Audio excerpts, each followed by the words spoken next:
Good morning. We're glad you're here. My name is Sheila Wybrow. I'm a member of the Board of Trustees of Tahoma UU Congregation. As we begin our gathering, I respectfully acknowledge that I speak to you today from occupied Puyallup ancestral land. I pay respect to elders past and present and extend that respect to their descendants and all Indigenous people. We welcome all who are joining us with a longing for community, the hope for peace, and who are seeking justice. We are a diverse congregation which encourages each one who comes through our doors to find their own truth and belief. We invite all to join us in a search for meaning and community, guided by reason, respect for each other, and by love. In this virtual platform, we have an opportunity to welcome guests from across the globe. So a special welcome to our new friends and returning friends from near and far away. I invite you to follow us on Facebook and Twitter. Links to the video version of this service will be posted there this week, as well as on our website. You can find all of our program announcements this week in our e-news and listed on our church calendar. And here are some of the highlights for this week. Following worship service this morning, Nancy Slocum will host Kids Chapel at 11:30 a.m. Then at 12 noon today, there will be a discussion about safe parking with the ad hoc committee on building and ground security. More information about the safe parking program is available in the e-news and in blog posts on our website. And the discussion today is in preparation for the special congregational meeting on Sunday, February 21st at noon to consider the safe parking program. So members, please be sure to put the congregational meeting on your calendar and join us for that meeting on Sunday, February 21st at noon. We're delighted to have Reverend Linda back in her pulpit via Zoom this morning following her 1-month sabbatical. And she'll be hosting tea times this Tuesday, February 9th at 10 a.m. and on Thursday, February 11th at 3 p.m. this week. Those who participated in our last open mic night on Zoom remember what a fun event it was with folks of all ages sharing music, poetry, and joke telling. We'll have another open mic night coming up Friday, February 26th, and we'll be looking forward to seeing what talents you share. This event is truly for all ages, and you can find more information on the calendar event or in the e-news on our website, where you can also find the link to register to share your talent. This event will need an audience too. So mark Friday, February 26th at 7 p.m. and join us for an evening of inspiration. Links for all our programs can be found in the weekly e-news or via the events on our church calendar. Thank you for your ongoing financial support to our congregation that makes all of this possible. The programs, our staff who create and facilitate the programs, and the connections we make through our congregation. Now let us prepare to gather in worship. Good morning, friends. It is so good to be back with you. I am so grateful to have had a chance to be away, and now I am grateful to be back. Our opening words this morning are from Sherry Woodbury. Here we are, in this circle again, a circle of vision and reflection, a forum for deciding and empowering. Here we are at the base of another bridge, another space spanning the shores of today and tomorrow, beckoning to us to cross the chasm one day at a time. Here we are, gathered at the cusp of the future, at the boundary that holds community together. We are here in a circle of love and trust, brought to this moment by a series of choices and promises, brought here by hope and gratitude, by our own shadows, faced and befriended. with a servant's heart, with a leader's listening, with a parent's love, truer than all our inner trembling. Let us model the health we seek for all and lean into community. Somewhere out there, all we dream is possible. And somewhere in here, we are sowing the seeds. It is so good to be together.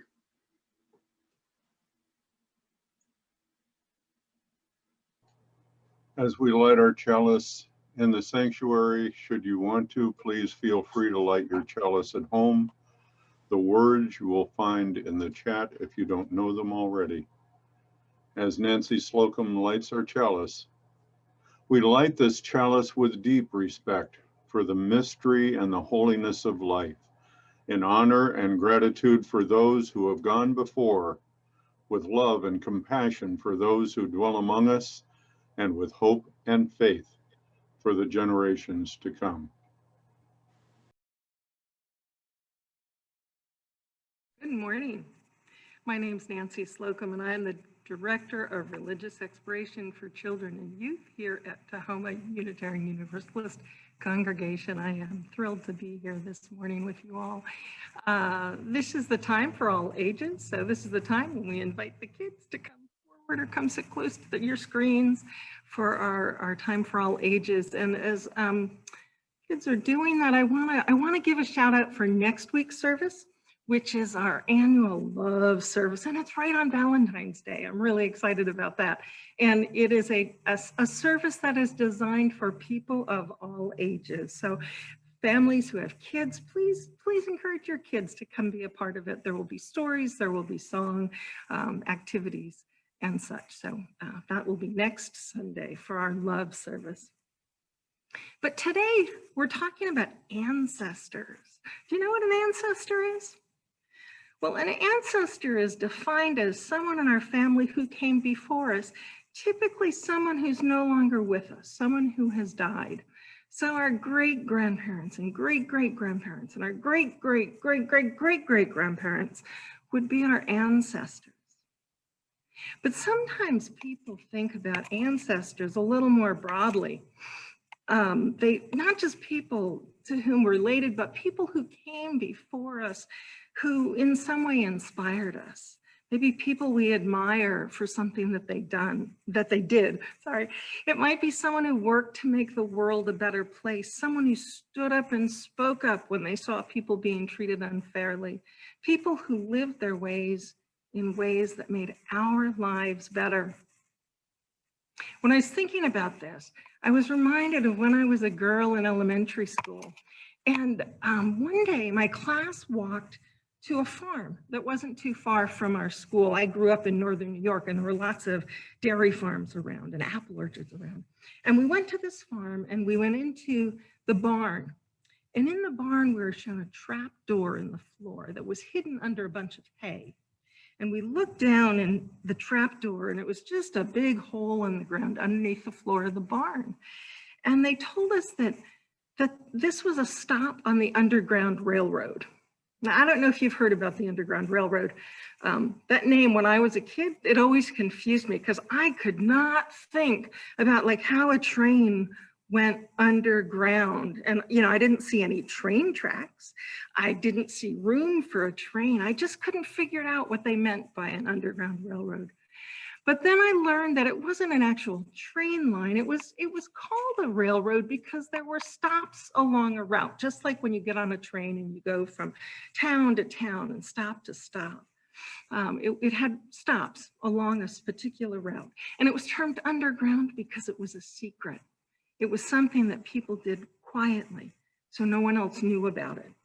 The Underground Railroad was a way that people escaped from enslavement. Starting 400 years ago, people from Africa were brought to our country and they were enslaved. They were forced to work on farms and plantations. They were owned by people, by the people who enslaved them. They had no freedoms, they had no rights. They had to do everything their owners told them to do. And they were oftentimes treated very, very poorly. And this went on for almost 250 years. And there were people who knew that this wasn't right, that people can't be property.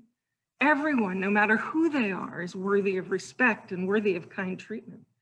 And so there were people who helped these people who were enslaved, to escape to a place where they could live free.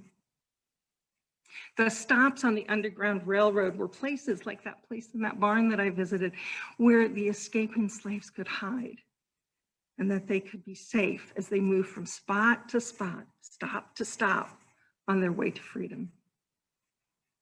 And as I looked into that deep, dark hole and I imagined former slaves moving to freedom, I also thought about the people who helped them. The people who helped them had to do so in secret because they could be in trouble for helping the people escape slavery. But they knew it was the right thing to do. They knew that slavery was wrong, so they did what they could to help people escape.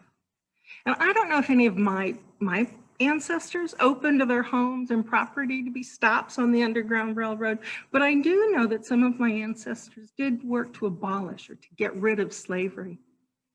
And when I think about those ancestors, I think about how they passed on to me their desire to keep working to make the world better for everyone. They taught their children, who taught their children, who taught their children, all the way down to me. And I hope I am passing it on to my child and to my grandchild. But here's something to think about, something that I think is really interesting. We all have ancestors going back, all these people who lived behind us, or before us rather. And someday we will all be ancestors. We will be ancestors to our children's children's children's children. Or even if we don't have children, there will perhaps be people who are inspired by the lives we live. Just like I was inspired by the people who ran the Underground Railroad and worked to abolish slavery. So here's the question. What kind of ancestor will you be? It's a good question to think about. Has anyone ever heard of the 7th generation principle? 7th generation principle. This is a belief that is held among many Native American people in this country that says before making any decision, we should think about what effect it will have on the next 7 generations. So a generation is a group of people who are all born around the same time. Like you and your siblings and your cousins are all considered to be in the same generation. Your parents and their siblings, your aunts and uncles, are all in the same generation.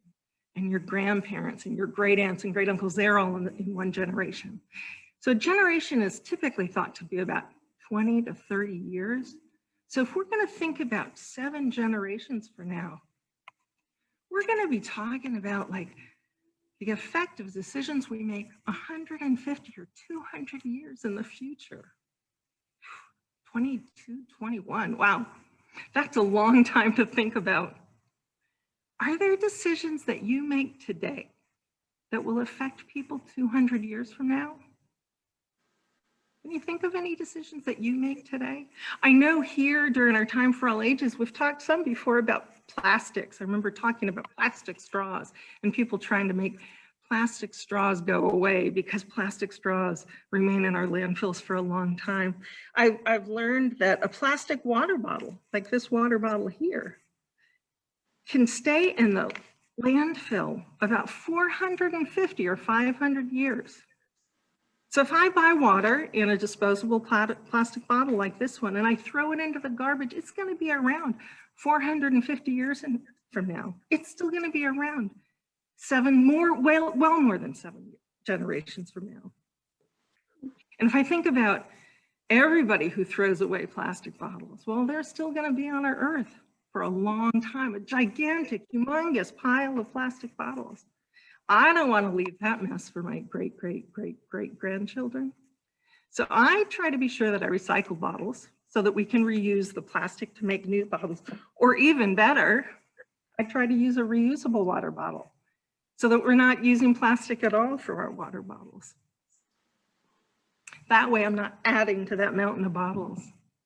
But I can do other things as well, like planting flowers that attract pollinators like the bees and the butterflies that help stabilize our ecology, that help stabilize things so that we have strong populations of pollinators, so that we continue to grow food and keep our environment healthy. And I try to avoid using chemicals in my garden that might kill the pollinators or kill birds. Again, keeping our environment healthy because it will stay healthy for 7 generations. And what other decisions might we make that affect the next 7 generations? Like the people who work to end slavery, work that we do to make our world a kind and fair place for everybody is work that will stick around for the generations. And we've talked about just being kind to one another. Well, that spreads and it will get passed on through the generations. And speaking out when we see someone who's not being treated fairly, that can also send ripples of good work to our future generations. How you live your life today will have an effect on people who live 200 years from now, your great, great, great, great, great, great grandchildren. So take time to think about those decisions. Because one day those people will be thinking about you, their ancestor. And what kind of ancestor do you want to be? That's our time for all ages. I like to end with the words that we use when we sing kids out of the sanctuary, which is, we hold you in our love as you go, as you go. May your hearts be at peace as you go. To nurture the spark of your precious life, we hold you in our love as you go. Take good care. I miss you all and I love you all.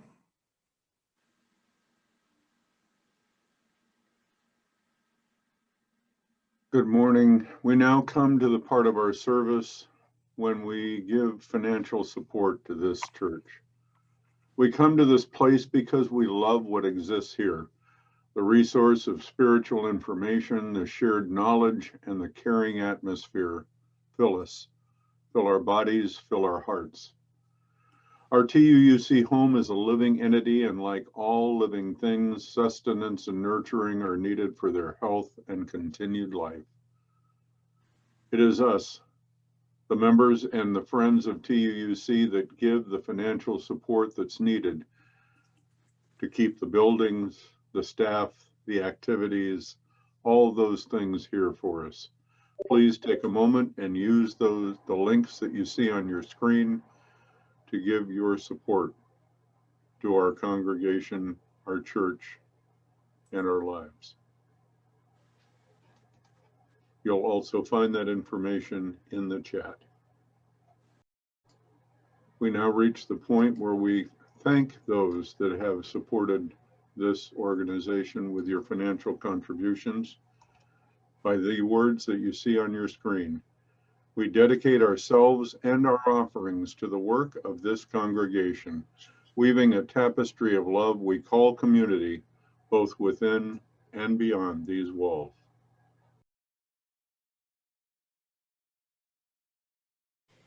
Let us pause, my friends, for a few minutes of quiet and reflection, a time for meditation or prayer, as is most your custom.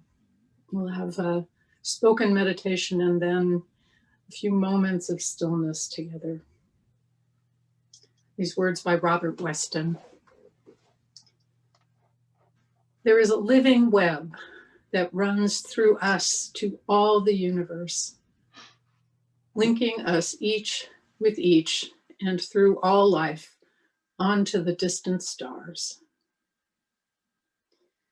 Each knows a little corner of the world and lives as if this were all that is. We no more see farther than the reaches of the threads than we see of the future, yet they're there. Touch but one thread, no matter which. The thoughtful eye may trace to distant lands its firm, continuing strand, yet lose its filaments as they reach out. But find at last it coming back to us from whom it had led. We move as in a fog, aware of self, but only dimly conscious of the rest as they are close to us in sight or feeling. New objects loom up for a time, fade in and out. Then, sometimes, as we look on unawares, the fog lifts, and there's the web in shimmering beauty, reaching past all horizons. We catch our breath, stretch out our eager hands, and then in comes the fog again. And we go on, feeling a little foolish, doubting what we had seen. But the hands were right. The web is real. Let us pause and breathe and rest in that web that connects us all.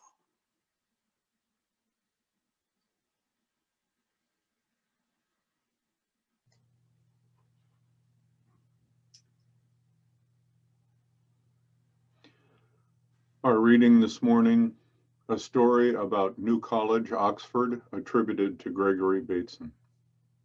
Founded in 1379, New College, Oxford is one of the oldest Oxford colleges. It has like other colleges, a great dining hall with huge oak beams across the top as large as 2 feet square and 45 feet long each. A century ago, some busy etymologists went up to the roof of the dining hall with a penknife, poked into the beams, and found that they were full of beetles. This was reported to the college council, which met the news with some dismay. The beams this large were now hard, if not nearly impossible, to come by. Where would they get beams of that caliber? They worried. One of the junior fellows stuck his neck out and suggested that there might be some worthy oaks on the college lands. These colleges are endowed with pieces of scattered lands across the country, which are run by a college forester. They called in the college forester, who, of course, had not been near the college itself for years, and asked him if there was any oaks possibly available. He pulled his forelock and said, "Well, sirs, we've been wondering when you'd be asking."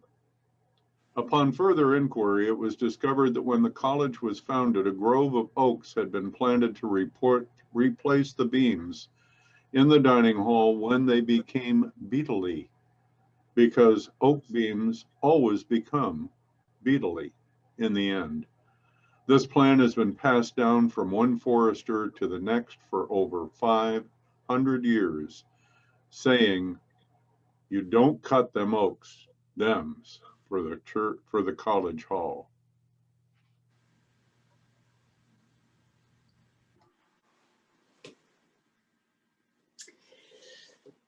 Imagine having that kind of forethought. It's almost beyond my reckoning, but I love that story for what it tells us about who we can be. Back at the end of January, I turned 64. I don't know how it is for those of you who have attained and lived beyond that milestone, but I'm both a little stunned to have made it this far and suddenly aware that I am closer to the end of my life than the beginning. Much, much closer. It's given me pause over the last few weeks to find myself thinking of a world without me and what kind of impact my life might have made.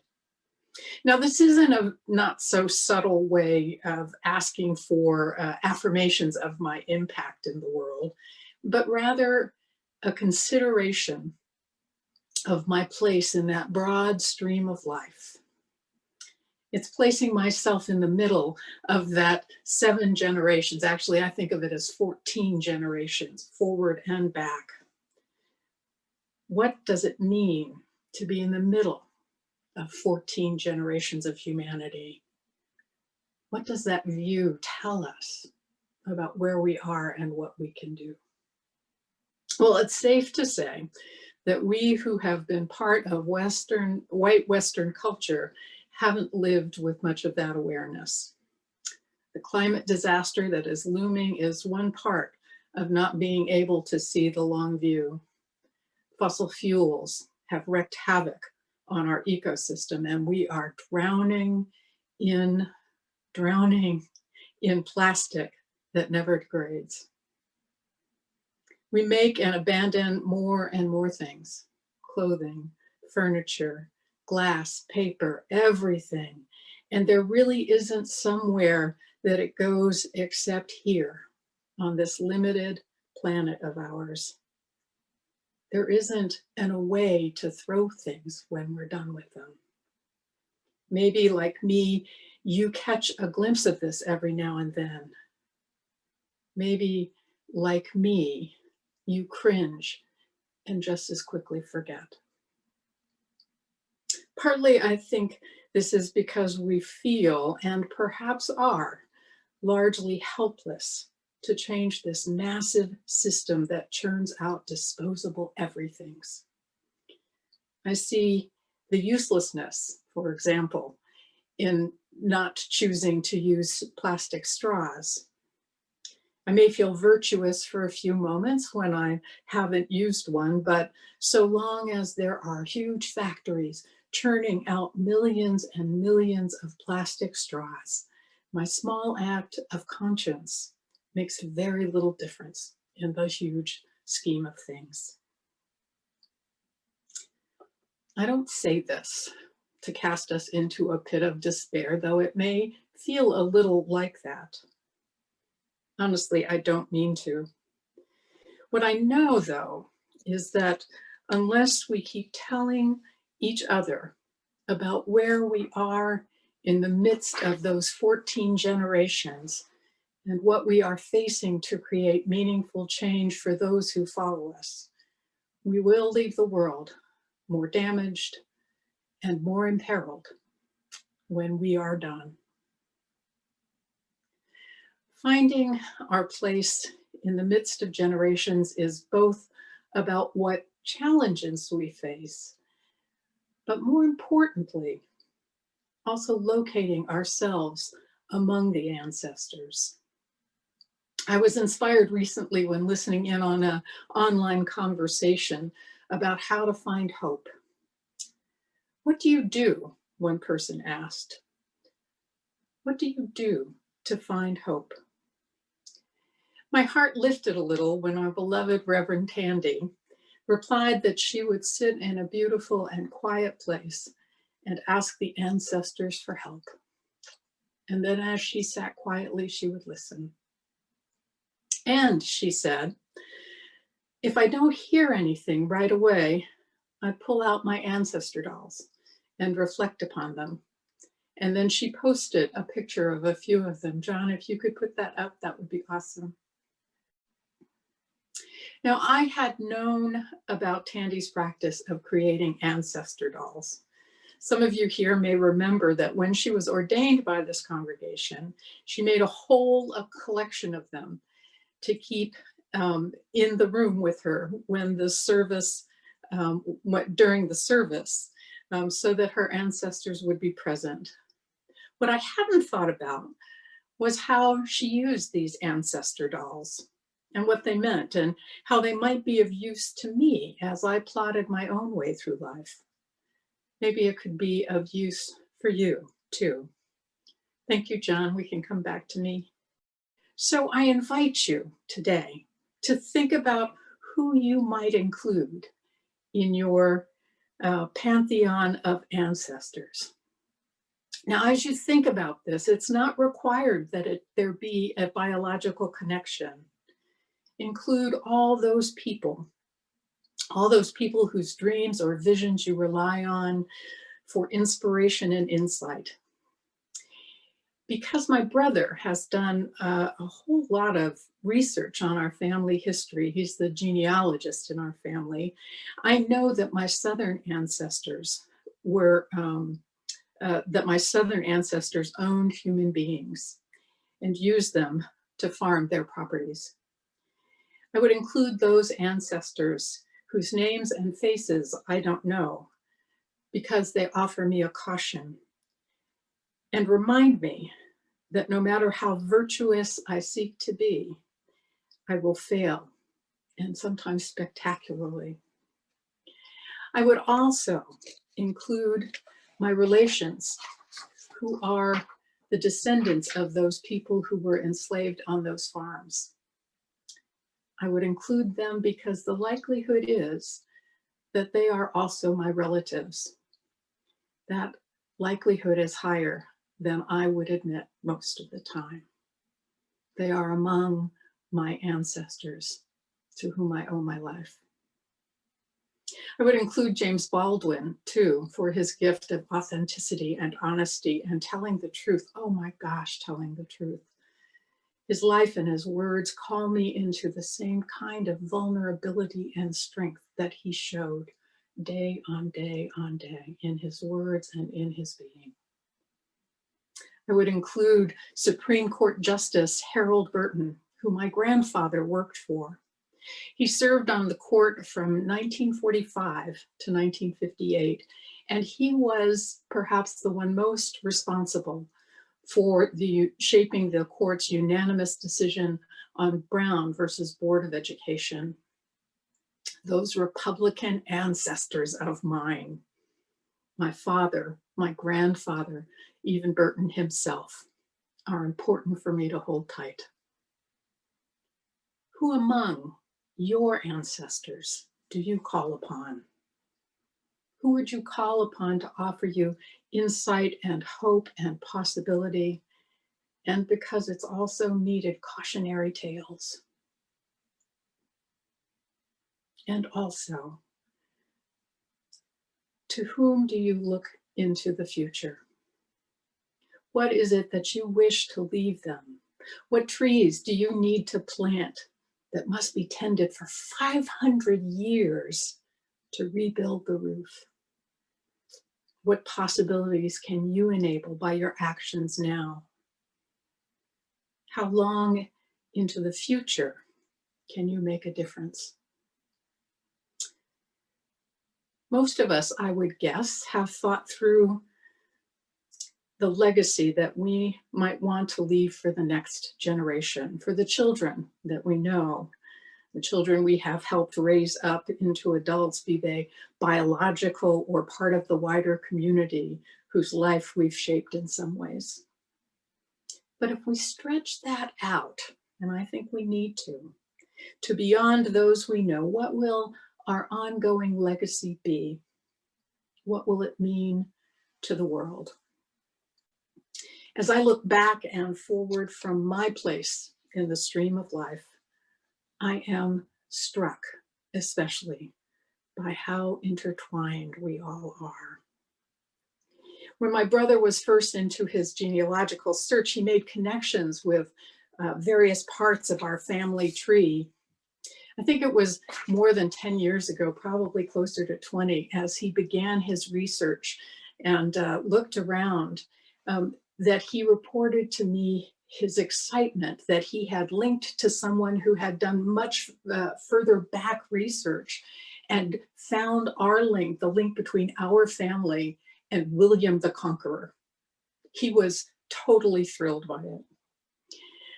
I mentioned this to a friend a friend of mine who has a Scottish heritage that he is especially proud of. And he blandly noted to me that we were no doubt cousins and that there were numberless others who were likewise connected. I realized that those who might look upon me as an ancestor is much more vast than much more vast a number than I can even truly calculate. Where are we in that stream of life? 7 generations behind, 7 generations ahead. This is where I'll leave us today as we contemplate our place, as we celebrate those who give us hope and inspiration for the days to come. Let us remember in all of this, let us remember and rest in that vast web of life in which we are enmeshed. Like any web, what we do and what we create resonates throughout. With our ancestors looking forward to us, and with what we know now, what shall we create in the world? What shall be our legacy? Let me offer my most fervent wish that it be a legacy of love and of justice and of the peace that grows out of a world of fairness, equity, and connection. Let our actions make us ancestors who have made it so. Amen.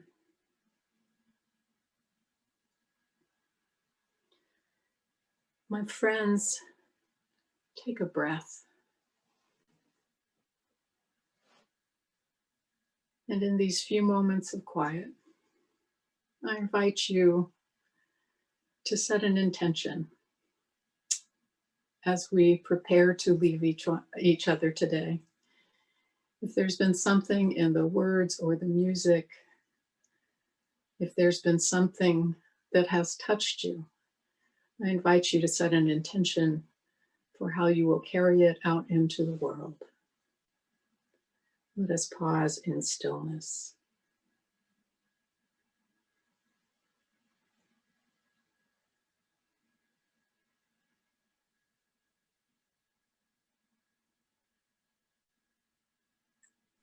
So may it be. Amen. Our closing words are by Gary Kowalski. And now may the blessings of life be upon us and this congregation. May the memories we gather here give us hope for the future. And may the love that we share bring strength and joy to our hearts. And may the peace of this community be with us until we meet again. Amen. Blessed be.